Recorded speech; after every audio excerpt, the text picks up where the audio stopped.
Hi, fantasy readers. This is Karyne Norton, your fellow book binger, and you are listening to the Finding Fantasy Reads podcast, where you can test out a new fantasy story every single week to find your next favorite author. For the next 2 weeks, I have a story to share that is full of threads of magic, dragons, and mystery. It's written by A.L. Lorensen, an author I featured way back when this was a baby podcast. And I was so excited when she agreed to share another story. Ashley lives at the bottom of beautiful mountains in Utah with her husband and their cat, Muse. Despite the fact that she hates the cold and snow, she loves living there. She's been writing as long as she can remember, and her goal is to never run out of stories to tell. Stick around to the end or check out today's show notes to see where you can find more from Ashley. But for now, please enjoy Shattered Threads, Part 1 by A.L. Lorensen.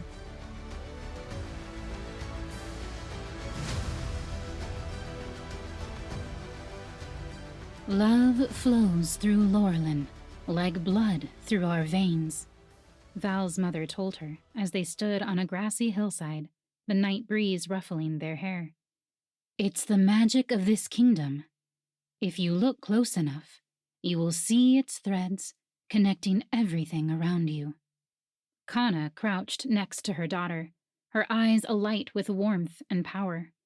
Val gaped at her mother, at the blue threads of Kana's magic tying her to Val and every person in the village, with wonder. You see them, right? Kana asked in a reverent whisper. The threads that tie all of us together? Val reached out her pudgy 6-year-old hand and traced the strands. They glimmered like 1,000 stars. The ground beneath their feet was a rainbow of glittering colors, so vibrant that Val had to squint to look. Val giggled. I see them. None were as bright or pure as her mother's threads. A thick rope intertwining strands of royal blue and a brighter one the color of lightning tied Val's heart to her mother's. As the blue lights danced around her trailing fingers, Val tightened a fist around them and pulled experimentally. Kana stiffened as if she had been struck. Be careful, Lark, she admonished with a small gasp of pain. Pull too tightly, and those will snap. She swept Val into her arms and laid her cheek against Val's dark hair. A long, glowing thread drifted from her back, casting a trail deep into the mountains. What's that one, Mama? Val asked. Can you keep a secret? Kana asked, poking Val's protruding belly. Val folded her arms and pouted. No, she said, disheartened. Kana laughed. It was a rich sound that warmed Val from her head to her toes. I think you can keep this one. It's very important to me. She looked Val in the eyes. My best friend is a dragon. Val's eyes grew wide. Can I meet them? She whispered. Kana winked. Maybe someday when you're older and better at keeping secrets. Val moaned with disappointment. Val stepped into the tavern, her crisp Solacer's cape fluttering about her knees from the wind outside. She clutched a folded piece of parchment in her hand. A few of the patrons cast her cursory glances, nodding in respect when they saw her cape and the kingdom's crest on it. Dim threads spread between them, the ties of acquaintances and neighbors. The tavern keep waved Val down, and then gestured his head to a corner of the room. Val nodded her thanks and turned. She paused for a beat when she saw a figure huddled at the farthest, darkest table, watching her. Val almost wouldn't have noticed the person if not for the shock of long, platinum hair that hung in the girl's face. The girl didn't move, just stared. Val knit her brow warily and strode toward the girl. Her stomach fluttered uneasily. Her work often brought her into contact with people others would deem dangerous. The Elanwen Queen had wreaked havoc on the kingdom, sorcerers in particular. They had been hunted and captured, or, if they were lucky, killed where they stood.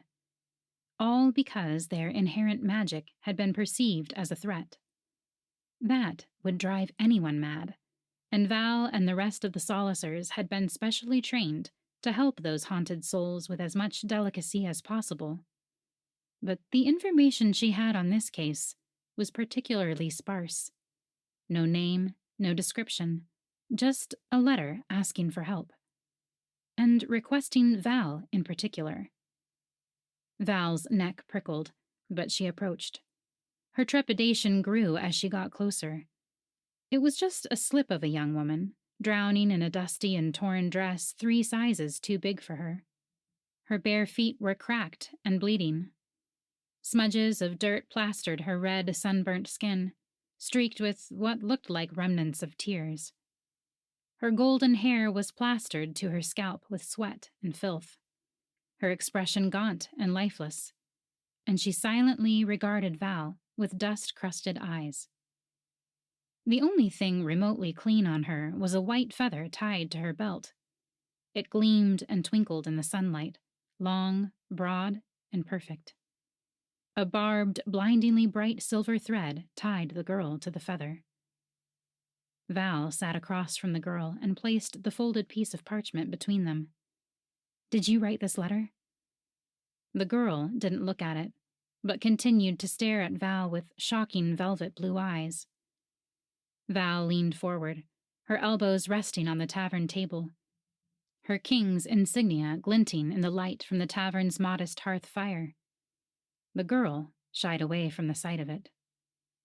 Val inwardly winced to herself.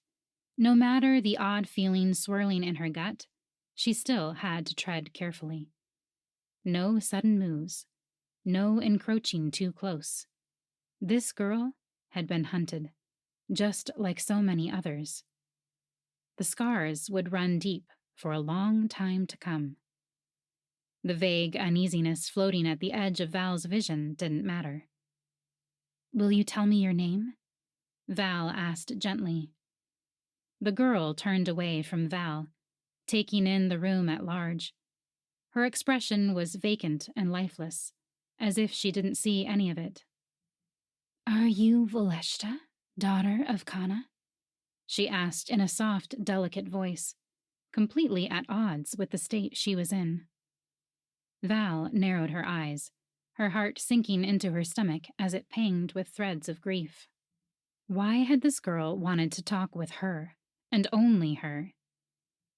"I am Voleshta Cormez, officer of the Solicers, yes," she said slowly. "Am I not who you asked for when you sent your request for help?" The girl's features darkened momentarily. "I never trust sorcerers to keep their word," she said with a grim distaste. She tilted her head back to Val. Without a word, her hand shot out and clamped over Val's wrist. Val didn't flinch. She had seen enough sorcerers driven mad by the Elanwin's persecution to know that flinching would often escalate things. But her magic flared in her eyes. Threads were easy to see, but seeing internal magic required more focus.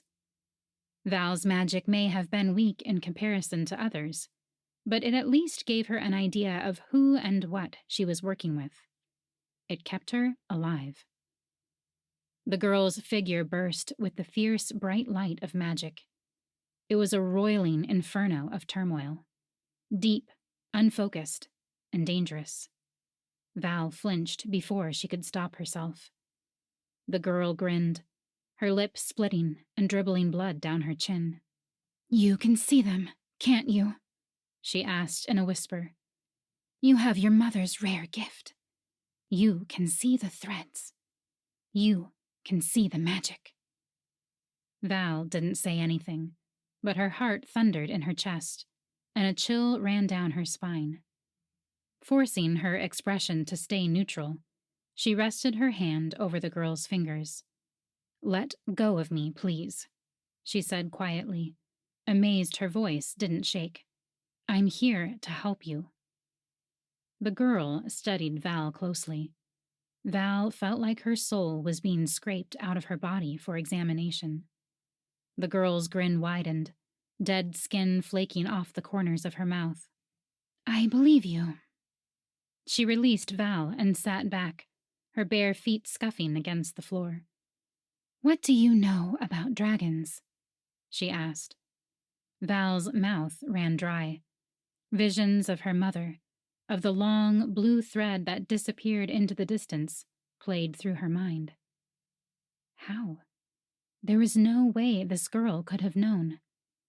But what other reason would she have to request Val as her solacer? "I know dragons are long dead," Val said curtly. She fell into her memorized solacer's script. "I'm not here for dragons. I'm here for you. Please let me know how I can best help you reintegrate into—" "You can take me to the dragon your mother protected," the girl said eagerly, lurching across the table to reach for Val again. Val snatched her hands away. "That's how you can help me. You can see Kana's threads. You are the only sorcerer in all of Loreland that can." "No." Val's answer came out short and abrupt, her hackles raising. This girl knew too much. Val couldn't begin to fathom how she had even gotten all this information, but it horrified her. "The kingdom's resources are already stretched thin in trying to repair the Elanwen Queen's damage done to sorcerers. If you intend to do nothing but waste the king's and my time, then I bid you good night." The girl gaped blankly at Val, her fingers curling like rigid talons. It was several heartbeats before she spoke.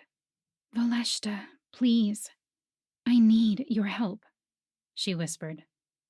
Distant thunder rumbled, and Val furrowed her brows. It wasn't supposed to storm tonight. Val's magic roiled again, the air hissing and blistering around her with the girl's magic. "I can only help you with shelter, food, clothing, and other necessities to build your life again," Val said flatly. "You don't even know what I'm doing," the girl protested, jumping from the table with the squeal of chair legs. I can't help you with anything that involves dragons," Val barked, her jaw clenched. "They're gone, and that's the end of it." "Even if I could save this kingdom?" The girl gave Val a pleading look. "Even if I could bring your mother back? Wouldn't you do anything to see her again?" Val bristled, rage making her eyes burn. She ground her teeth. "My mother has no part in this discussion." Lightning cracked somewhere in the distance, but Val could have sworn she saw it arcing through the girl's eyes. Val straightened, even as her body trembled beneath the shelter of her cape.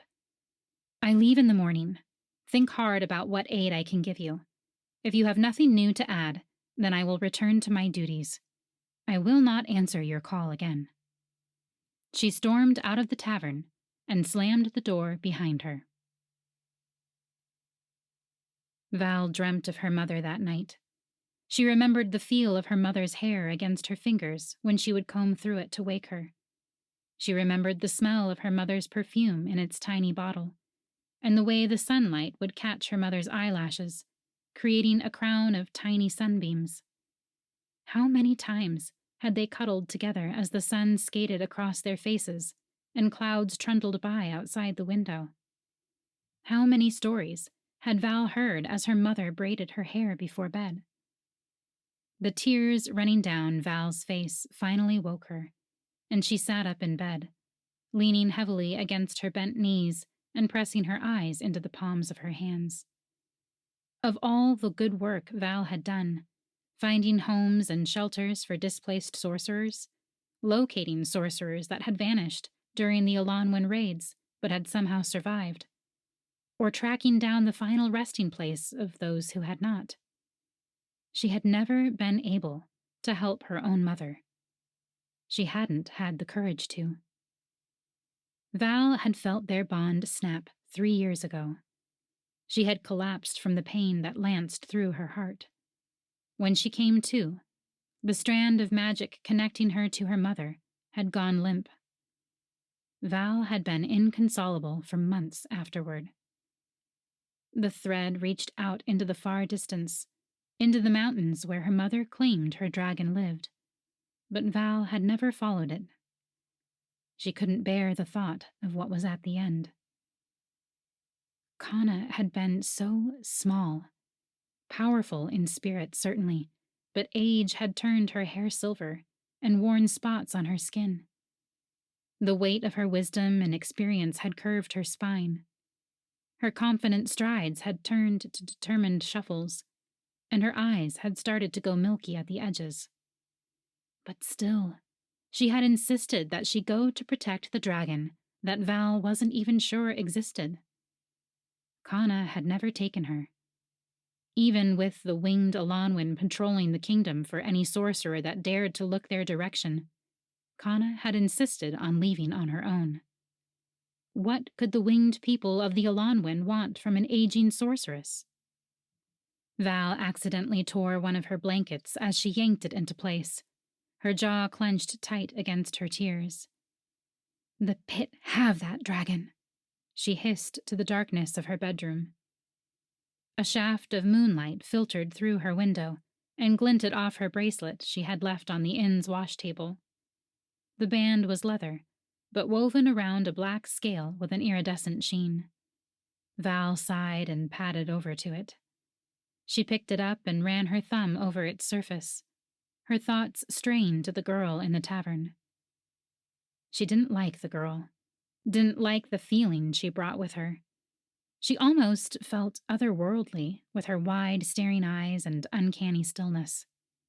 Val easily outweighed and outsized her, but there was still something that frightened Val, much as she loathed to admit it. She wanted nothing to do with her. "What if I could bring your mother back?" Val frowned. The ancient laws were absolute. The dead must remain with the dead. The Phoenixes had woven that law into the earth long before most histories had been written. But the surety in the girl's face, the power swirling through her, gave Val pause. Were the laws absolute? Or was it that no one had dared challenge them before? Val closed her eyes and breathed in memories, letting her mother's voice fill her with its warmth. "There is magic in the earth, Valeshta, just as surely as there is blood in our veins." Val remembered her mother taking her hands and turning them palm upward in her lap. "And if you use that blood, that life, you will find the magic all around you." Val turned her palms upward and breathed, tuning into the strength of her heart and the flow of blood through her veins. She breathed with its ebb and flow, letting the sensation wash over her. Tendrils of warmth seeped from her fingers, pressing gently into the space around her. Her mother's broken thread trailed from her heart into the distance, dim and ever-present. She sensed the furniture, bland and empty, the same as the walls and floor. Outside, the earth that had once been full of life was now faded and worn. Her magic pushed through the streets, sweeping through every corner of the town. The townsfolk still had some life in them, but only just. The war had taken its toll on the entire kingdom. Only one figure glowed, fierce and bright, with magic. The young woman at the tavern. Enough magic to be dangerous. Perhaps enough magic to defy the gods. Val opened her eyes, her magic returning to its resting spot in her chest. She sighed deeply and ran her thumb along the dragon scale again. "What do I do, Ma?" But she already knew the answer. The girl hadn't moved from her corner spot in the tavern, despite all the other patrons having left and the tavern keep wiping down the tables. He and Val had an understanding, so she was free to come and go as she pleased. The girl's wide eyes fixed, unblinking, on Val. Val's unease returned tenfold, and she stayed out of arm's reach, just in case. "What do you want with the dragon?" Val asked tersely. The girl's eyes narrowed in suspicion. I have something to tell it. Val compressed her lips. If you're going about spouting nonsense of bringing back the dead, you have to give me something more than that. The girl smiled so wide, her lips cracked again. She touched the large white feather on her belt, and a glaze of iridescent shimmers rippled across it from her fingertips. Her magic blazed to life, so bright and hot that Val had to take several steps back just to stand it. Her eyes went wide. She had never met someone that could project their magical presence like that. You believe you can break the ancient laws? Val asked the girl, fighting to keep the awe out of her voice. The girl nodded. She released her touch on the feather at her waist, and the press of her magic dimmed. If you take me to the dragon. Val looked away, rubbing her thumb over the dragon scale bracelet she had tucked into a pocket inside her cape. She let out a slow, shaking breath. Her mother would be furious with her. But at least she would be alive. She stuck out a hand. I'll take you to the dragon. Something flashed through the girl's eyes, not quite human, not quite sane, and it made Val want to rescind her offer immediately. But the promise of hearing her mother's voice again was too great. Val shook hands with the girl, her calluses scraping against the girl's raw sunburns. The girl smiled at her, as if she didn't register the pain. I suppose you ought to know my name, she said. Thankfully, whatever Val had seen in her eyes had faded to a deep blue. My name is Karyne. The next morning, Val and Karyne stood next to each other, with knapsacks provided by Val over their shoulders. They stared outside the town gate, where Kanna's thread led. Seeing it made Val's breath hitch in her throat. Dread clawed its way up her spine. Her mother was at the end of that tendril of magic. In her mind, Val knew Kanna was dead, but her heart still wanted to cling to the slim hope that maybe her mother had been alive this whole time. This journey would be the end to that last sliver of hope. Val cleared her throat to dislodge the lump there and plodded on. How did your mother find the dragon? Karyne asked, bouncing on the balls of her bare feet as if she might otherwise combust with anxious energy. You ought to save your energy for the journey, Val said curtly, still battling with her emotions. I imagine it'll be a few days' walk. I'll be fine. Karyne smiled at her. Your mother's power was incredible. It's amazing you got such a rare gift, too. I don't know what I would have done without it. Val ground her teeth. She didn't say anything. It's a pity you hadn't gone on this journey with your mother before. You could have just told me where to go and saved yourself the trip. Those words slapped into Val like a few well-timed backhands. Her ears rang. Karyne shrugged, oblivious to Val's paled face. Oh well, I suppose that just gives us more time to chat about what might have happened to her. Val rounded on the younger woman, towering over her. I agreed to take you to the dragon. I did not agree to your idle chatter. Karyne reared back, affronted. But isn't part of your duty to be friends with persecuted sorcerers? You may not have been powerful enough for the Elanwyn to worry about, but I can assure you, it was as if Val didn't let her finish. This dragon hunt doesn't fall under my normal duties. I do not want to speak with you, especially about my mother. We will continue the rest of this journey in silence. Understood? A shadowy darkness spread across Kalya's face. Val's blood ran cold, but she didn't flinch. Karyne looked at Val that way for a long time, her gaze freezing 2 holes of dread into Val's chest. Eventually, she nodded slowly. Lead on, Madam Guide, she said with a husky growl. Val nodded once in satisfaction and continued down the trail.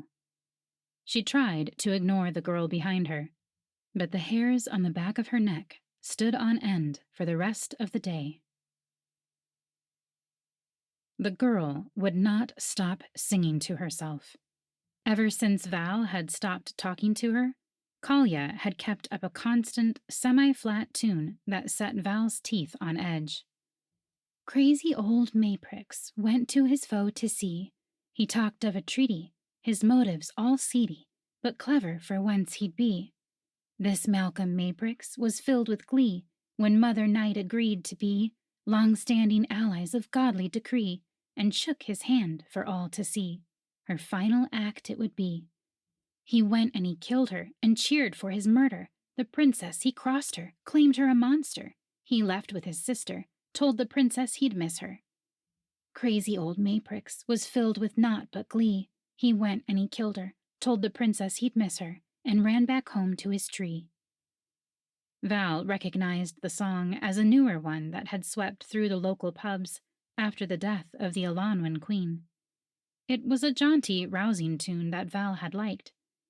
However, after one too many verses from the girl, turned somehow haunting and mournful, Val wouldn't be happy until she never heard it again.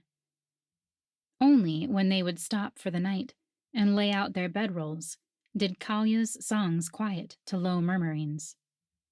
She would pull the long white feather off her belt and talk to it, brushing her fingers along the edges of it like she would a beloved pet. Val almost felt for her, but then snatches of Kalia's whispers would reach her. I will bring you back. You were the light in midnight's darkness. They have no idea what is waiting for them. The words were spoken with such undercurrents of deep malice that they kept Val up late into the night, her fingers curled around a knife she had tucked away in her belt. She had worked with countless broken sorcerers, ones that would lash out in fear and anger at the slightest breath, but none had ever truly terrified her as much as Kalia. Her madness seemed too complete. Calculated insanity. Kalia never made a move toward Val, even though Val kept her body tensed for an attack. Eventually, Val would drop off to sleep. Every morning when they woke, Val's stomach was in knots. Every step toward the creature her mother had loved so much felt like an act of betrayal. But the dragon had been the reason for Kana's death, and Val had a score to settle with it. And even if she did change her mind, she had no idea how to renege on her promise without Kalia gutting her. On their third night, Val saw where the threads of magic they had been following had snapped. Faded tendrils wafted down from the mountains, where they should have formed a continuous path with Val's end of the thread. Instead, the thread had frayed into erratic pieces, splattered like blood spots all over the trail and trees. Val's vision tunneled. Her steps faltered. The blue of her mother's magic flooded her vision. Val staggered away a few paces. No. She wanted to run. She wanted to fight. She wanted to do anything that would make the scene vanish from her mind. Val battled herself and eventually came back to the present, but her hands were clenched so tightly they shook. Sweat pooled on her temples.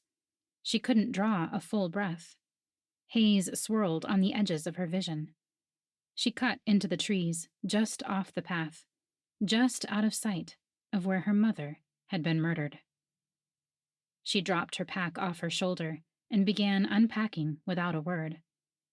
The bracelet around her wrist felt like it might strangle her with its weight.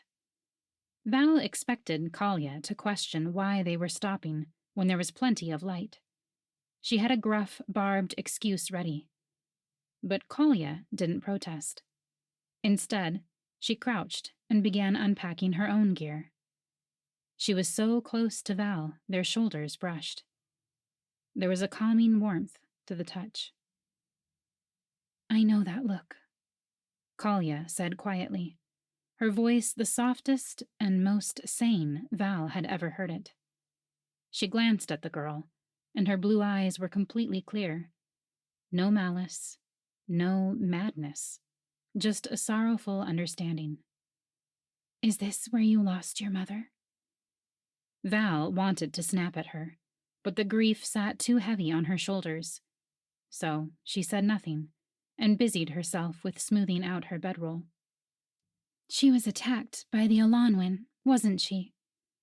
Val couldn't speak past the lump of grief and anger in her throat. Kalia was silent for a time, but Val felt her eyes on her back. The Alanwin queen didn't mean to hurt anyone, the girl finally said in earnest. Val whirled, the movement so reflexive, so angry, that heat flared through her spine and up her neck. What? If Kalia heard the acidic fury in Val's tone, she ignored it. She was sick. Something drove her to madness. If someone just helped her, then all of this could have been fixed. And my mother is not the only one she took, Val thundered, her jaw still clenched. She would not let tears fall down her face, but they were in her voice. She took everyone with magic she deemed a threat.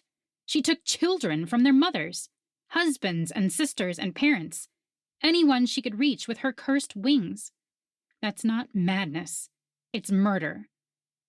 Kalia reeled back this time, cringing away from Val's anger. I'm telling you, she was sick, she repeated, moisture welling in her eyes. She needed help. She didn't deserve to be murdered.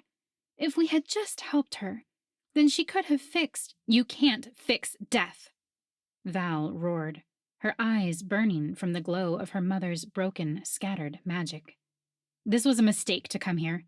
I may want my mother back, but that is too great a price to pay if the Alanwin queen finds a way to return. That monster deserved everything she got. You don't mean that. It wasn't a question or a statement. It was a threat, growling from the depths of Kalia's throat in a feral, unearthly sound. Her eyes had lost their vulnerable lucidity. Instead, they were bright and clouded again with something that sent a shiver down Val's spine. Val staggered back a few involuntary steps as Kalia rose to her full height. She was still smaller than Val, but her presence now loomed like a great beast overhead. She clutched the feather on her belt until her knuckles turned white. Magic arced and crackled around her in a blinding haze. You know nothing of the slaughtered queen, and of the murderer deemed a hero. You know nothing. We are all but dogs to the fallen queen, and dogs are meant to obey. The command flooded all of Val's senses. Val had no words. They lodged in her throat and refused to be spoken. Every other thought fled in the terror of Kalia's power. Val sat, because that was the only thing she could think to do. Her entire body shook, with rage, adrenaline, and fear.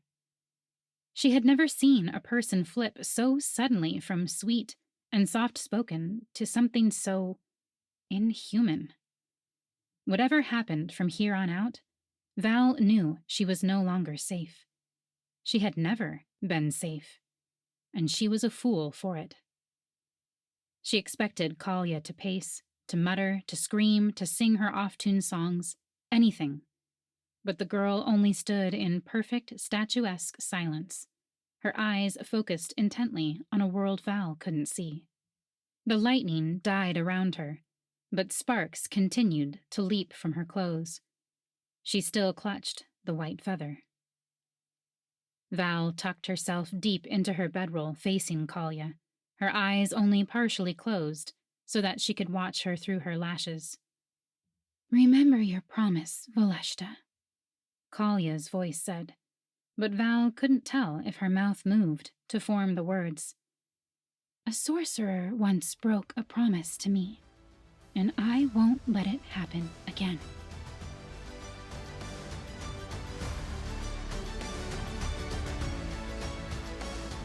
I hope you enjoyed listening to Shattered Threads Part 1 by A.L. Lorensen, narrated by Karyne Norton. If you want to read more by Ashley, go to allwrites.com to find more of her books. While there, sign up for her newsletter to snag your free ebook copy of Where Demons Rest. Have you had a chance to leave a review for Finding Fantasy Reads yet? If not, I have instructions in the show notes. Reviews are a great way for other listeners to find the podcast, which then helps me keep making more episodes for you. As always, I will have links for all the sites I've mentioned in the show notes. Thank you all for listening, and happy reading.